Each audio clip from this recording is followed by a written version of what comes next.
अस्सलाम वालेकुम दोस्तों। आज हम बात कर रहे हैं जो हिंदुस्तान के अंदर मुसलमानों पर जो जुल्म हो रहा है और ख़ास तौर पे जब से मोदी सरकार आई है, जब से मोदी की हुकूमत आई है, मोदी ने और मोदी सरकार ने बिल्कुल ही मुस्लिम के लिए हिंदुस्तान की ज़मीन तंग कर रखी है और मुसलमानों की इबादत गाहों को तबाह किया जा रहा है, उनको अपनी रीत और रस्म मनाने से रोका जा रहा है, उनको कुर्बानियाँ करने से रोका जा रहा है, उनको खैर खैरात करने से रोका जा रहा है, उनको उनके अपने तौर तरीके से रीत और रस्म करने से रोका जा रहा है, उनको हुकूक खाए जा रहे हैं, उनको दबाया जा रहा है, उन पे बिल्कुल ही जुल्म किया जा रहा है।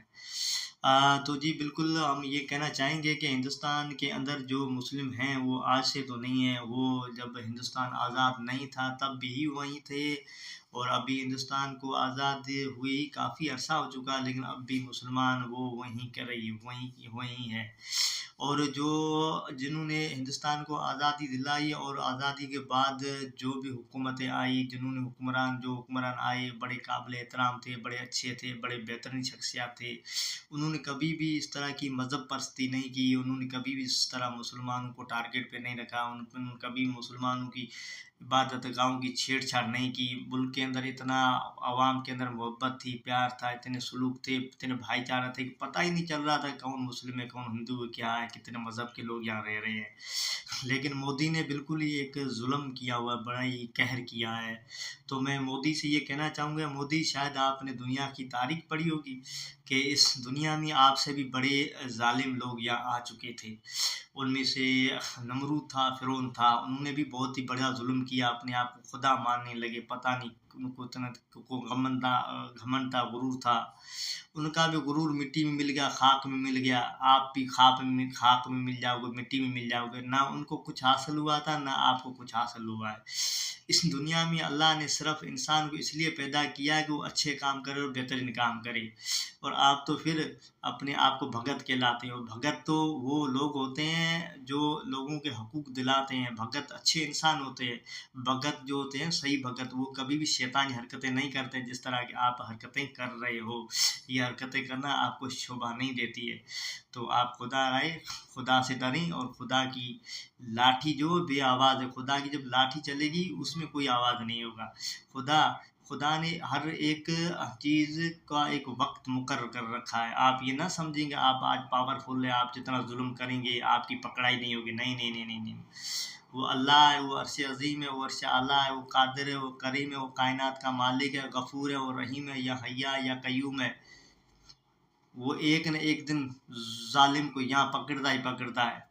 वो ये नहीं देखता है कि ये किस मुल्क का वज़ीर-आज़म है, कितना पावरफुल है, कितनी फ़ौज है इसके पास।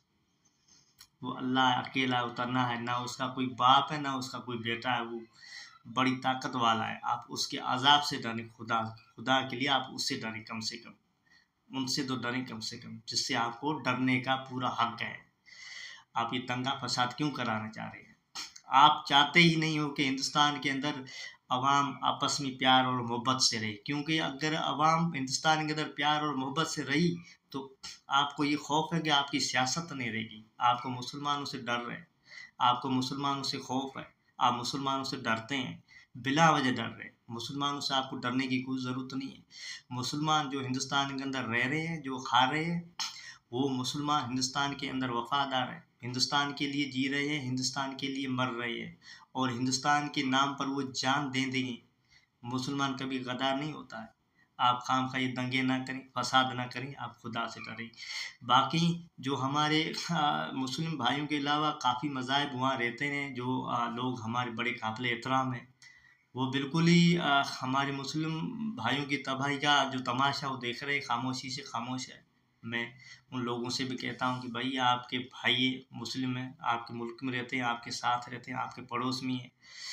आपकी एक हुकूमत है, ज़ाहिर-सी बात है वो हिंदू हुकूमत है, हिंदू कंट्री है तो उसमें हिंदू हुकूमत है, उनमें हिंदू कानून है, हिंदू गवर्नमेंट है, वो हिंदू की फ़ौज है, पूरा लश्कर हिंदू का, मुस्लिम तो अकेला है, तना है उसके साथ सिर्फ़ अल्लाह ही है।